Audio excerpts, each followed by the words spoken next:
Ketua Lembaga Dakwah Pusat yang sedang wawancara tentang polemik nasab. Jangan mengurus nasab, tapi uruslah nasib. Seandainya keluar dari ketua lembaga bisnis, itu pas orang suruh mengurus nasib. Padahal di sini terjadi permasalahan perbedaan pendapat di dalam pandangan nasab. Hadis kama qala Rasulullah, barang siapa yang mengakui bukan bapaknya, padahal dia sudah tahu bahwa itu bukan bapaknya, maka surga baginya haram. Jadi yang mengaku-ngaku, datangkan dalilnya, datangkan buktinya. Ini yang sebenarnya tugas jenengan, meluruskan dakwah-dakwah sesat ini. Kalau ini menjadi hujjah bagi umat, apakah jenengan tidak pernah berpikir mereka tidak takut kepada Allah? Kenapa saya bilang mereka tidak takut kepada Allah? Seandainya takut kepada Allah, mereka tidak akan tega dan tidak akan sampai hati untuk memalsukan dan memelintir para pernyataan-pernyataan wali Allah. Karena siapapun yang menyakiti wali Allah, ialah menyakiti Allah. Imam-imam sufi yang menjadi pedoman para pengikutnya itu dipelintir semua oleh mereka. Di mana amanah jenengan yang sudah dijadikan ketua lembaga dakwah? Jadi ini bukan hanya sekedar polemik nasab, akan tetapi ada gerakan-gerakan dakwah batiniyah yang terselubung diselundupkan di dalam nasab suci baginda Nabi besar Muhammad SAW. Seperti itu ketua. Orang suruh. Jadi kalau jadi ketua ini kan amanah. Lalu bagaimana tentang tanggung jawab dakwah? Bahwa ilmu itu akan dijaga dalam setiap zamannya oleh orang-orang alim yang bersikap adil, oleh lembaga dakwah yang bersikap adil, oleh ketua lembaga dakwah yang bersikap adil. Bukan tebang pilih. Kalau kekasihnya yang berbuat salah, berbuat sesat, dibiarkan. Kalau orang yang bukan kekasihnya berbuat salah sedikit, langsung dihukum. Begitu. Allah kari. Ketua apa belum dengar cerita-cerita bagaimana dulu mereka mencaci Gus Dur, menghina Gus Dur. Dibilang seperti itu, saya malu untuk mengungkapkannya. Apakah ketua juga dulu tidak mendengar peristiwa penghadangan mantan Rois Am NU PBNU Kiai Ma'ruf Amin, bahkan difitnah PKI sehingga dihadang di Madura? Lihat beritanya. Bagaimana dulu Rois Am jenengan difitnah PKI sehingga emosi masyarakat Madura memuncak dan menghadangnya. Sekarang ketika nasabnya dibongkar oleh Allah Subhanahu wa Ta'ala melalui tangan Kiai Imaduddin Usman Al-Bantani, mereka merengek-rengek kepada NU minta tolong. Yang dulu dihina, dicaci, ketika mereka jaya, sekarang kolab, maka mereka berlindung kepada NU. Ini sama dengan pendahulu-pendahulunya. Bagaimana dulu Abdullah bin Sabah untuk menghancurkan menantu baginda Nabi besar Muhammad SAW. Allahumma sholli ala Muhammad. Sayyidina Utsman bin Affan radhiyallahu an, yang dituduh curang, waliyadzubillah, dituduh tidak adil, sehingga berakhir kepada kudeta. Kemudian setelah Sayyidina Utsman dibunuh, mereka berlindung kepada Sayyidina Ali. Setelah Sayyidina Ali tidak bisa dimanfaatkan, maka Sayyidina Ali dibunuh oleh kelompok mereka. La haula wala quwata illa billah. Di Indonesia, datang dengan tema pendidikan, berafiliasi dengan Belanda, hampir saja para ulama terbunuh semuanya. Tapi Allah Subhanahu wa Ta'ala memberi pertolongan kepada negeri wali ini, sehingga mereka kalah dan mereka kembali berlindung kepada NU. Setelah itu Allah Subhanahu wa taala berkehendak untuk membongkar kepalsuan nasab mereka yang dijadikan senjata yang sangat ampuh untuk mengelabui umat agar berperang dengan siapapun. Tapi setelah dibongkar, kolab mereka dan harus berlindung kepada lembaga yang paling besar, Nahdlatul Ulama, kepada para kiai-kiai. Padahal Said Soleh sebagai pongkol dari 3 wali songo, putra Syekh Abdul Qadir Jailani, difiktifkan oleh mereka. Silahkan ditelaah, karena jenengan adalah ketua lembaga dakwah. Apakah jenengan ridho agama ini dipelintir?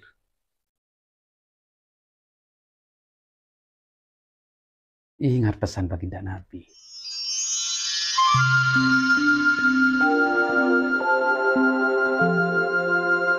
Jadi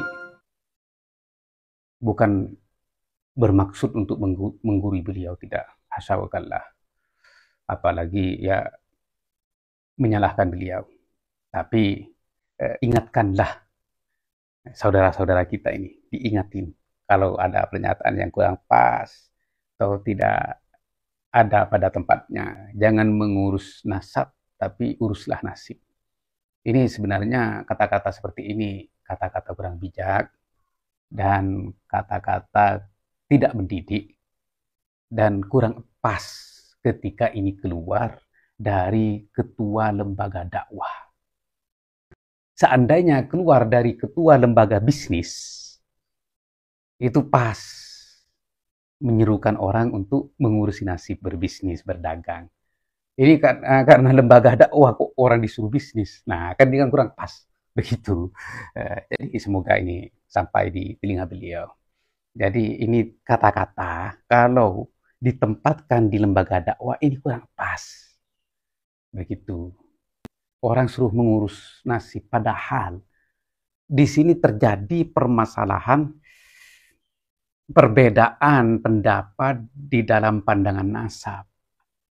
Jadi seharusnya beliau itu mengarahkan kedua belah pihak yang sedang berbeda pendapat, mengarahkan kepada petunjuk-petunjuk yang sesuai dengan syariat. Begitu. Jadi di dalam Al-Quran, ud'uhum li'abaihim huwa aqsatu indallah. Jadi bagi orang yang mengaku-ngaku, hati-hati dengan firman Allah. Atau sabda baginda Nabi besar Muhammad SAW. Manidda'a ila wiri abihi wa huwa ya'lamu annahu wiru abihi al jannatu ali haram al hadis atau kama qala Rasulullah. Barang siapa yang mengakui bukan bapaknya, padahal dia sudah tahu bahwa itu bukan bapaknya, maka surga baginya haram. Jadi yang mengaku-ngaku, datangkan dalilnya, datangkan buktinya, takut salah, kan seperti itu. Nah, jadi yang menentang juga datangkan dalilnya, buktinya, takut kena hadis juga. Atau nufil ansab, itu termasuk perbuatan-perbuatan jahiliyah. Kalau sudah yang menentang sudah mendatangkan dalil, maka kalau kita kembali kepada kaidah ilmu nasab, at-ta'nul mufassar muqaddamun 'alal isbat al-mujmal. Jadi ta'n mufassar, pembatalan yang disertai dengan bukti-bukti yang konkret, dalil-dalil yang pasti, maka itu lebih didahulukan daripada isbat yang mujmal. Seperti itu ketua. Orang suruh. Jadi kalau jadi ketua ini kan amanah. Jenengan dipercayai jadi ketua. Sekarang jenengan itu ketua apa? Bidangnya ketua apa? Bidangnya ya ketua dakwah ya. Sampaikan dia dengan sesuai bidangnya. Ini urusan dakwah. Ya harus kembali kepada Al-Quran dan Al-Hadis. Kembali kepada ilmunya, kaidahnya, istilahnya. Seperti itu sebenarnya. Jadi sangat disayangkan ini. Terus, lain daripada itu, 10 terakhir di Indonesia ini banyak keributan, kerusuhan yang disebabkan oleh pengakuan nasab yang tidak jelas. Contoh, mulai Pilpres 2014 sampai peristiwa-peristiwa unjuk rasa, keributan. Itu kan sebabnya ada sebuah klan atau kelompok yang mengaku sebagai anak cucu Nabi, keturunan Nabi, dzurriyyah Nabi, ahlul bait, tapi perilakunya itu angkuh. Perilakunya itu melampaui batas. Semua orang dicaci, semua orang dimaki, semua orang difitnah. Merasa bahwa dirinya itu adalah kebenaran yang mutlak. Dan siapapun yang menentang atau berbeda pendapat dengan mereka, itu dianggap kafir, murtad, minimal munafik. Seperti kemarin, Kiai Ma'ruf Amin, Rois Am. Karena Kiai Ma'ruf Amin menjadi wakil dari Jokowi, yang Jokowi itu adalah lawan politik mereka, maka Kiai Ma'ruf Amin dituduh PKI. Sampai dihadang. Masa jenengan nggak baca beritanya atau nggak mendengar beritanya? Heboh itu. Rois Am jenengan mantan sekarang. Itu dihadang karena dituduh PKI. Sebab penyebabnya, kenapa masyarakat mau diperintah oleh mereka untuk menyerang siapapun yang bertentangan dengan mereka. Karena masyarakat sudah mengira bahwa mereka itu adalah kebenaran yang mutlak.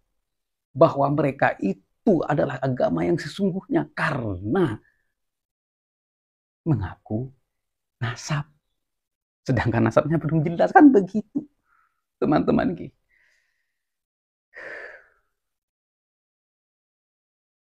Selalu mengintip kesalahan orang lain. Tentang kasus adzan, Menteri Agama. Ya, dari mana Menteri Agama? Adiknya ketua jenengan, PB. Karena kasus adzan, waduh, digoreng sampai gosok. Pemerintah, karena ada pembacaan qiraat di dalam istana dengan langgam Jawa, nada Jawa. Waduh, istana iblis. Seperti itu. Haula wala quwata illa billah. Pemecah belah umat, menyerukan agar rakyat melawan pemimpinnya, mengadu domba. Tapi setelah dibantah, ini loh yang benar. Yang membantah itu pasti dituduh pemecah belah umat. Seperti yang sekarang yang terjadi polemik nasab. Mereka itu seenaknya membatalkan nasabnya orang lain. Wali Songo tidak punya keturunan kecuali anak putri. Dari mana dia tahu? Jenengan tidak baca kitab mereka, buku mereka. Buku yang pertama mereka itu membatalkan pongkol nasab Wali Songo. Dengan alasan yang tidak jelas. Jadi nasabnya orang lain itu dibatalkan seenaknya. Seolah-olah dunia, agama, Rasulullah itu milik mereka. Seperti itu yang terjadi. Tolong dibaca dong. Yang sekarang ini, di buku mereka yang kedua, yang baru ini, 3 bab itu hanya menjelaskan dan mengejek Wali Songo yang berpongkol nasabnya itu kepada Said Soleh sebagai putra Syekh Abdul Qadir Jailani. Padahal di kitab-kitab manaqib Syekh Abdul Qadir Jailani itu sudah menerangkan bahwa Syekh Abdul Qadir Jailani itu yukanna fi ba'dil buldan bi Abi Soleh, dikunyai di beberapa negara, di beberapa kota itu dengan Abu Soleh.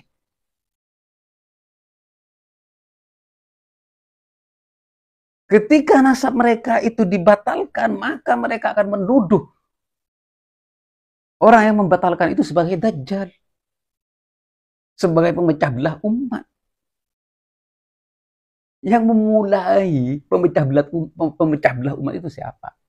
Yang memulai pembatalan nasab itu siapa? Mereka. Tapi umat sudah terhipnotis dengan pengakuan Ahlul Bait, dzurriyyah Nabi. Di dalam jiwa kami mengalir darah baginda Rasulullah sallallahu alaihi wasallam. Allahumma sholli ala Muhammad.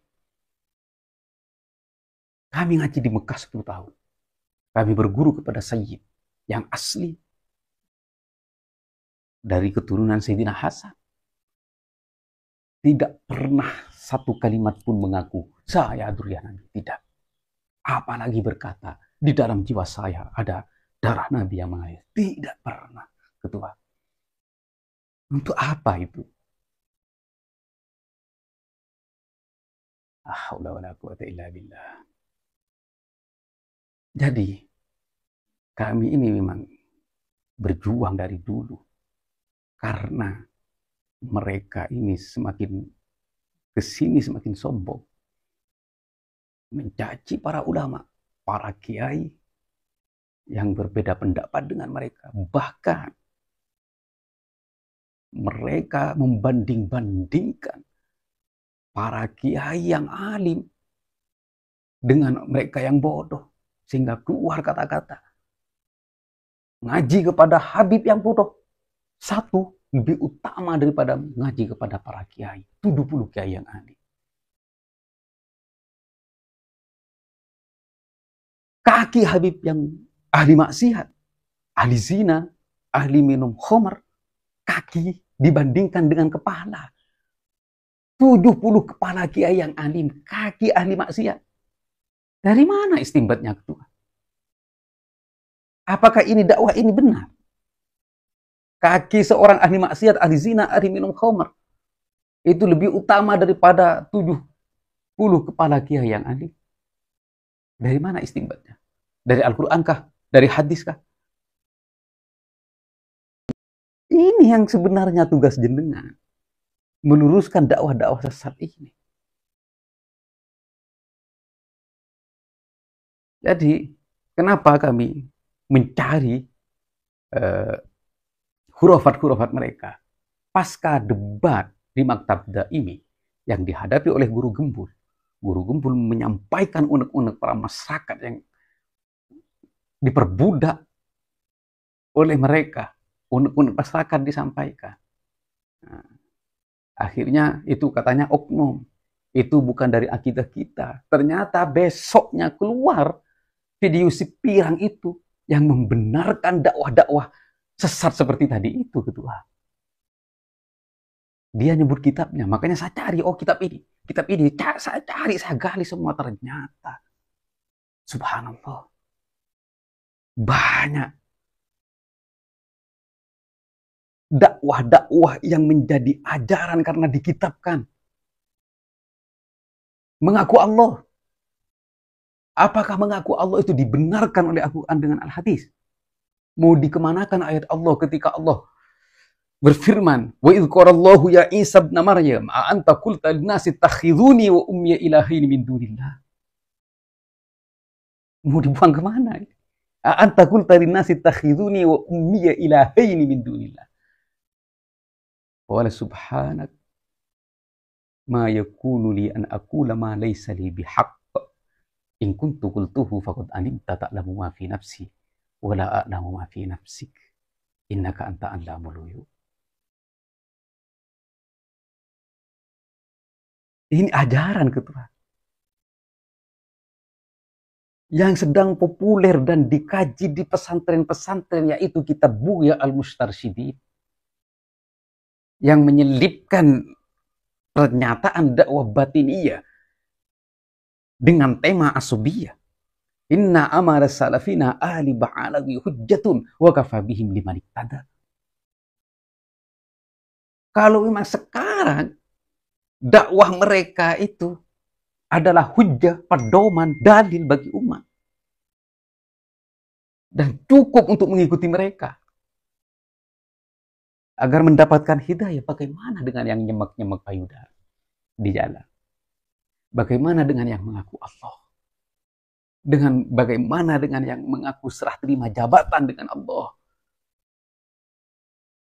Ini jelas bertentangan dengan akidah karena menyiret sifatul khaliq kepada sifatul makhluk. Menyamakan dirinya dengan Allah. Itu menyeret makom Allah yang tinggi kepada makom leluhurnya. Serah terima jabatan. Padahal sudah jelas dalam Al-Quran. Laisa kamitslihi syai'un wa huwas sami'ul basir. Kalau ini menjadi hujjah bagi umat, apakah jenengan tidak pernah berpikir bagaimana nanti umat bisa berkata karena berpedoman dengan ajaran-ajaran mereka mengaku Allah dengan alasan ngantur?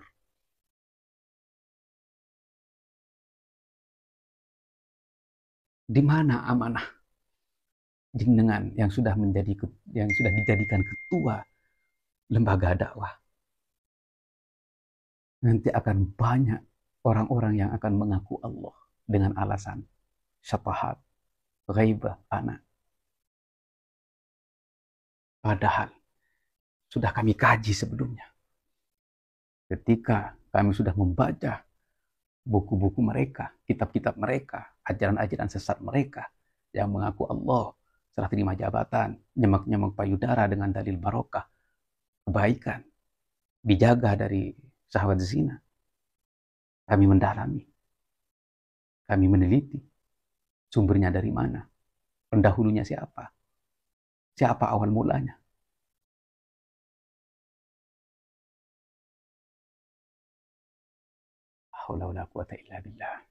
Jadi ini bukan hanya sekedar polemik nasab. Akan tetapi ada gerakan-gerakan dakwah batiniyah yang terselubung diselundupkan di dalam nasab suci baginda Nabi besar Muhammad SAW. Lalu bagaimana tentang tanggung jawab dakwah yang diwarisi oleh baginda Nabi besar Muhammad SAW dalam sebuah hadisnya? Yahmilu hadzal ilma min kulli khalafin uduluhu yanfauna anhu tahrifal ghalin wa intihalal mubtilin wa ta'wilal jahilin.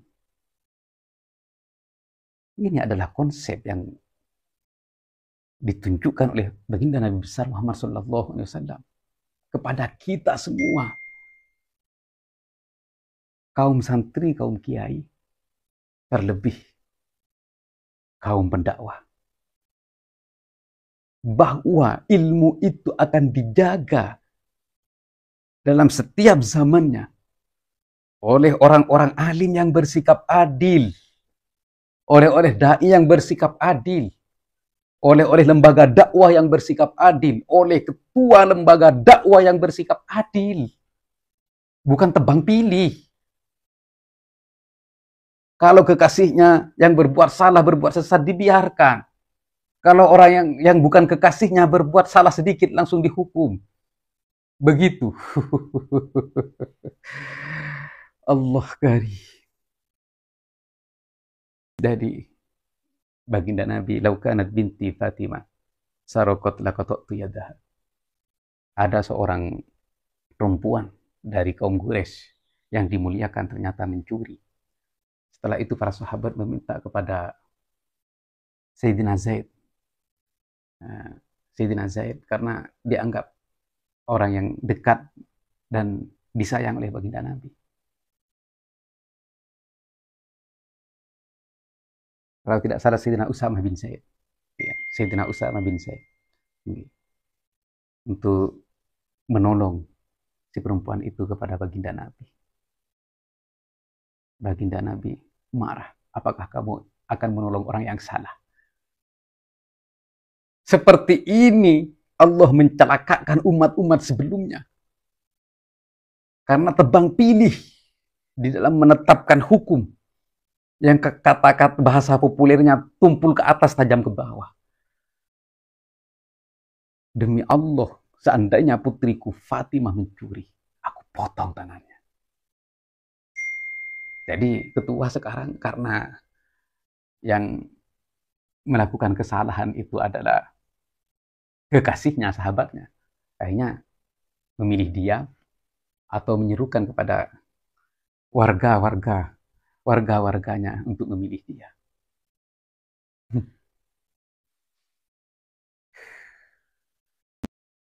Ketua apa belum dengar cerita-cerita bagaimana dulu mereka mencaci Gus Dur, menghina Gus Dur. Dibilang seperti itu, saya malu untuk mengungkapkannya. Apakah ketua juga dulu tidak mendengar peristiwa penghadangan mantan Rois Am NU, PBNU, Kiai Ma'ruf Amin? Karena di 2019 bergandeng dengan Bapak Jokowi, Kiai Ma'ruf Amin dibilang pengkhianat, lebih mengejar dunia, bahkan difitnah PKI sehingga dihadang di Madura. Beritanya masih ada. Kalau jenengan ingin tahu, lihat beritanya. Bagaimana dulu Rois Am jenengan difitnah PKI sehingga emosi masyarakat Madura memuncak dan menghadangnya. Sekarang ketika nasabnya dibongkar oleh Allah Subhanahu wa Ta'ala melalui tangan Kiai Imaduddin Usman Al-Bantani, mereka merengek-rengek kepada NU minta tolong. Yang dulu dihina, dicaci ketika mereka jaya, sekarang kolab, maka mereka berlindung kepada NU. Ini sama dengan pendahulu-pendahulunya. Bagaimana dulu Abdullah bin Sabah untuk menghancurkan menantu baginda Nabi besar Muhammad sallallahu alaihi wasallam. Allahumma sholli ala Muhammad. Sayyidina Utsman bin Affan radhiyallahu an, yang dituduh curang, waliyadzubillah, dituduh tidak adil, dituduh mentahrif Al-Quran padahal dirinya yang mau mentahrif, sehingga berakhir kepada kudeta. Kemudian setelah Sayyidina Utsman dibunuh, mereka berlindung kepada Sayyidina Ali. Setelah Sayyidina Ali tidak bisa dimanfaatkan, maka Sayyidina Ali dibunuh oleh kelompok mereka. La haula wala quwata illa billah. Kemudian mereka berlindung, berafiliasi, bermitra dengan keluarga Sayyidina Al-Abbas di dalam mendirikan Abbasiyah untuk menghancurkan Bani Umayyah. Setelah Abbasiyah berdiri, mereka mendirikan kerajaan lepas dari Abbasiyah, yaitu Daulah Ubaidiyah, yang kemudian diganti nama dengan Fatimiyah karena sudah mengaku abna Fatimah. Datang ke Maghrib dengan topeng dakwah, mengajarkan ilmu, mendidik anak-anak. Tapi setelah mereka berjaya, banyak pengikutnya, maka mereka membunuh semua ulama-ulama di Kutama dan sekitarnya karena tidak mematuhi dakwah mereka, dakwah batiniyah, dakwah imamiyah, ismailiyah. Dibunuh semua. Haula wala quwata illa billah. Di Indonesia datang dengan tema pendidikan, berafiliasi dengan Belanda, hampir saja para ulama terbunuh semuanya. Tapi Allah Subhanahu wa Ta'ala memberi pertolongan kepada negeri wali ini. Allah Subhanahu wa Ta'ala memenangkan para pejuang-pejuang kemerdekaan sehingga mereka kalah dan mereka kembali berlindung kepada NU. Kemarin waktu 2019 puncak kejayaan mereka, yang sukses menghipnotis sebagian besar masyarakat bangsa ini, yang diremut oleh mereka untuk menyerang siapapun yang tidak sependapat dengan mereka. Kasus 212. Pilpres menjadi ajang peperangan bagi mereka. Mengajak umat berperang dengan penyelenggara Pilpres, dengan pemerintah. Karena waktu itu umat masih belum tahu. Karena kepalsuan nasab mereka belum dibongkar oleh Allah Subhanahu wa Ta'ala. Setelah itu Allah Subhanahu wa Ta'ala berkehendak untuk membongkar kepalsuan nasab mereka yang dijadikan senjata yang sangat ampuh untuk mengelabui umat agar berperang dengan siapapun di bawah perintah mereka. Tapi setelah dibongkar, kolab mereka dan harus berlindung kepada lembaga yang paling besar, Nahdlatul Ulama, kepada para kiai-kiai. Padahal pongkol nasabnya dari 3 wali songo itu dibatalkan tanpa alasan yang jelas. Said Soleh sebagai pongkol dari 3 wali songo, putra Syekh Abdul Qadir Jailani, difiktifkan oleh mereka. Jadi ini pembatal nasab. Kemudian setelah nasabnya dibongkar, jangan ngurus nasab orang lain. Padahal dari dulu dia menghakimi semua nasabnya orang lain. Mengajak umat berperang melawan pemerintah. Sekarang setelah nasabnya dibongkar, para kiai yang dituduh pemecah belah umat, padahal yang memecah belah umat dari dulu ialah mereka. Dulu pada 2015 guru kami datang dari Mekah ke sini. Bertanya kenapa mereka itu kok membenci Jokowi. Apa yang dilakukan Jokowi kepada mereka? Mengambil hartanya? Atau mengambil istrinya? Atau merampok rumahnya? Tidak katanya. Mengambil istrinya tidak. Mengambil hartanya tidak. Kenapa membenci Jokowi? Apa salahnya Jokowi harus dibenci? Bukankah Jokowi yang mengurus pemerintah ini? Yang mengatur undang-undang pemerintah ini? Kenapa dibenci? Jadi orang luar negeri ini tidak habis pikir. Ya karena Jokowi itu bukan presiden yang diinginkan oleh mereka. Jadi siapapun yang tidak menguntungkan kepada mereka, bahkan bertentangan dengan mereka, bertolak belakang dengan kemauan mereka, maka akan diserang habis-habisan. Seperti Said Soleh. Di dalam menakib Syekh Abdul Qadir Jailani. Syekh Abdul Qadir Jailani itu sebagian besar di dalam menakibnya itu Yukanna Abi Soleh. Jelas.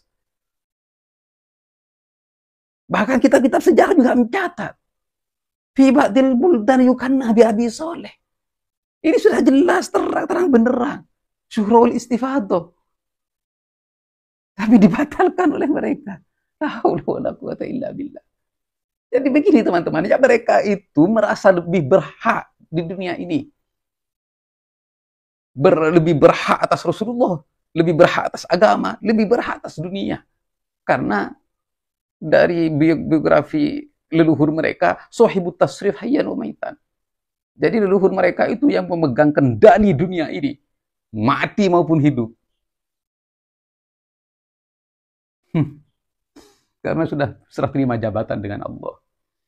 Jadi urusan langit dan bumi itu sudah diserahkan kepada kakek mereka. Oleh karena itu mereka merasa paling berhak, bukan hanya terhadap agama, bukan hanya terhadap Rasulullah, terhadap Allah pun mereka lebih berhak daripada kita semua.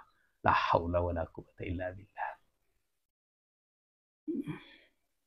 Jadi ketua dakwah, tolong ajaran sesat ini dikontrol.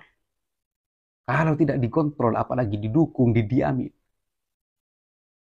maka bagaimana ke depan para anak bangsa, wabil khusus pada para santri, yang bisa baca kitab. Kalau kitabnya ini beredar. Anallah, kullu nafsin dha'iqatul maut, laisa li nafsun. Kullu man 'alaiha fan, ma ana 'alaiha. Kullu syai'in halikun illa wajha. Ana min nuri wajhihi. Anallah, la haula wala quwata illa billah. Jadi yang akan saya sampaikan. Tapi jangan khawatir Ketua. Nanti di buku jawaban kedua ini sudah kami sampaikan. Jadi bukan cuma hadis yang ditahrif oleh mereka. Al-Quran digagalkan oleh Sayyidina Utsman. Oleh karena itu Sayyidina Utsman dikudeta. Jadi memang dari pendahulunya memang seperti itu. Siapa yang bertentangan dengan mereka, walaupun itu menantu baginda Nabi besar Muhammad SAW, Amirul Mukminin, baginda Nabi malu terhadap Sayyidina Utsman karena para malaikat malu kepada Sayyidina Utsman. Di mata mereka tidak ada apa-apanya karena bertentangan dengan mereka. Hadis dipelintir. Jadi hadis dipelintir. Kemudian setelah hadis dipelintir sukses, ulama Ahlus Sunnah wal Jamaah, wabil khusus tokoh-tokoh ulama sufi yang dipelintir.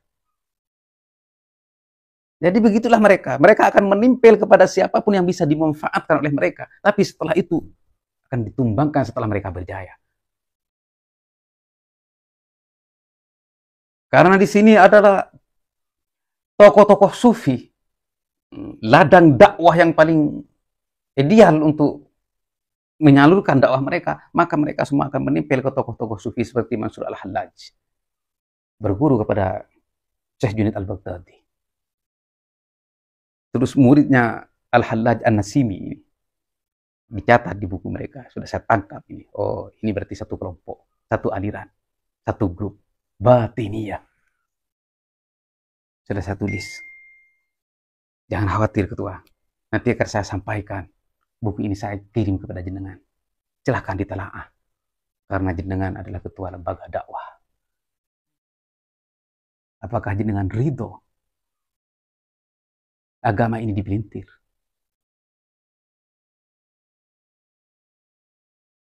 Ingat pesan baginda Nabi.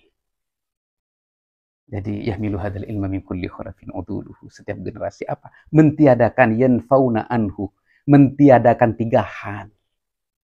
Tahrifal ghalin, penyelewengan orang-orang yang berlebihan di dalam beragama, berlebihan di dalam bertasawuf, berlebihan di dalam berakidah, berlebihan di dalam bertauhid. Ini harus ditiadakan. Jadi kami harus bersatu untuk menjaga ilmu dari pembelintiran orang-orang yang berlebihan. Ini satu. Yang kedua, intihalal mubtilin, pemalsuan orang-orang yang batil. Oleh karena itu kami nanti berencana untuk memilah tokoh-tokoh sufi yang original, tokoh-tokoh sufi yang terpapar virus batiniyah, dan tokoh-tokoh batiniyah yang bertopengkan sufi. Kami ambil dari pernyataan Imam Ghazali dalam kitab Ihya-nya. Pernyataannya Syekh Abdul Wahab As-Sa'roni dalam Muqaddimah Al-Yawaqid, kalau nggak salah itu kitabnya. Dari tokoh-tokoh sufi seperti Ahmad Zarruq, dari pernyataan-pernyataan tokoh-tokoh sufi yang bertentangan asas-asas sufi itu dengan pernyataan-pernyataan yang sudah dipalsukan, dipelintirkan, diselewengkan oleh tokoh-tokoh batiniyah dan mereka. Seperti itu Ketua. Kami akan terus menggali dan kami terus akan mengejar saksiat-saksiat, kepribadian yang meneruskan dakwah-dakwah batiniyah. Sudah kami kantongi semua, sudah kami catat semua. Insya Allah nanti akan bukan hanya buku ini atau bukan hanya kitab Maimun Al-Qaddah dan kitab-kitab yang lain.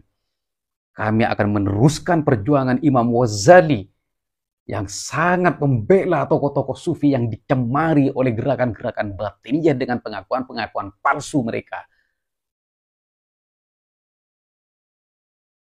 La haula wala quwata illa billah.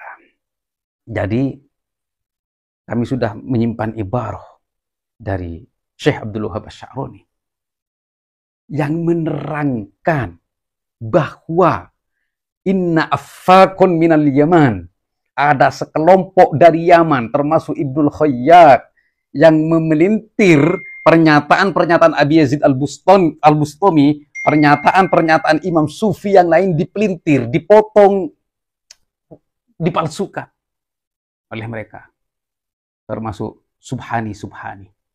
Terus pernyataan yang katanya dikatakan waktu ghaibah oleh Abi Yazid, la ilaha illa ana. Itu sudah kami tulis, ketua, teman-teman, sudah kami tulis.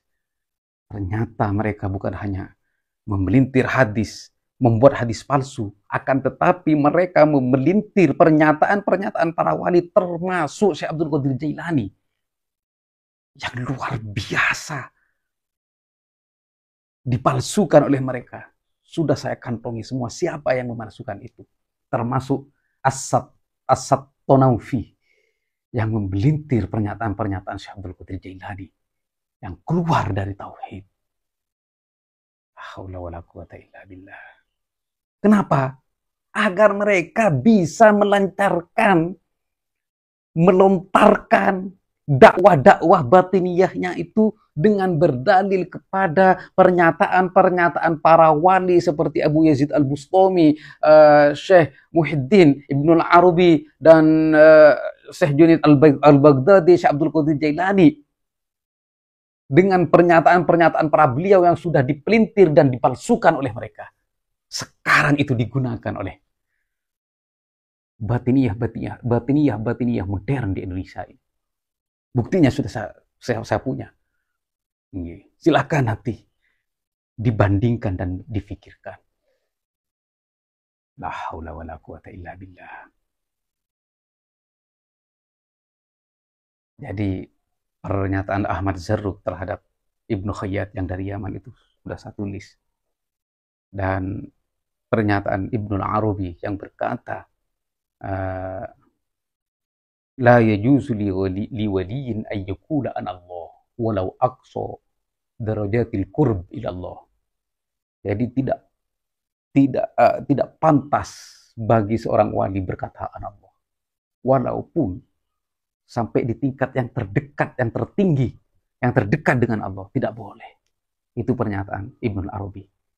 Tapi Ibnul Khayyat itu memalsukan kitabnya Ibnul Arabi yang bernama Al-Futuhat, dan Ibnul Khayyat itu juga mengirim risalah-risalah kepada ulama sedunia tentang pernyataan-pernyataan Ibnul Arabi yang sudah dipalsukan oleh Ibnul Khayyat yang dari Yaman itu.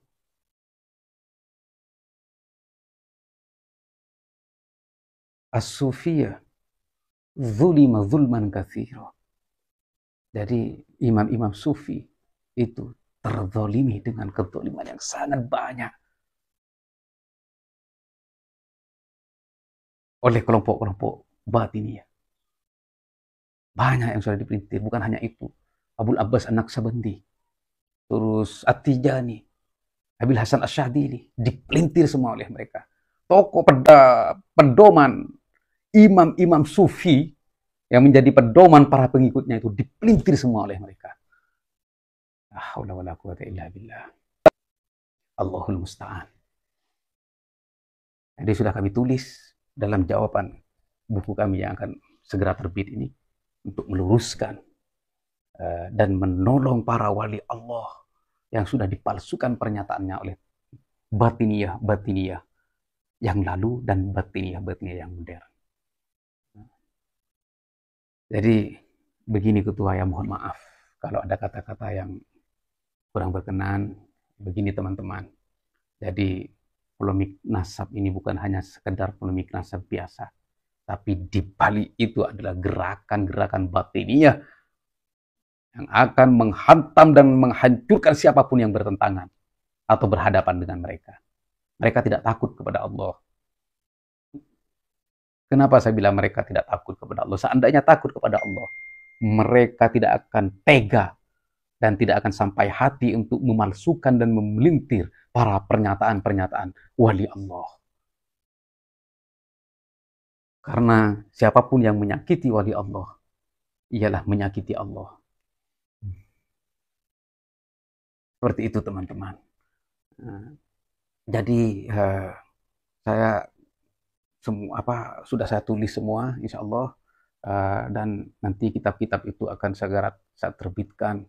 Tujuannya hanya ingin memberi petunjuk kepada umat, wabil khusus anak bangsa ini, agar tidak terperdaya oleh pernyataan-pernyataan yang sudah dipalsukan, dalil-dalil yang sudah dipelintir, penafsiran-penafsiran yang sudah dipalsukan oleh mereka.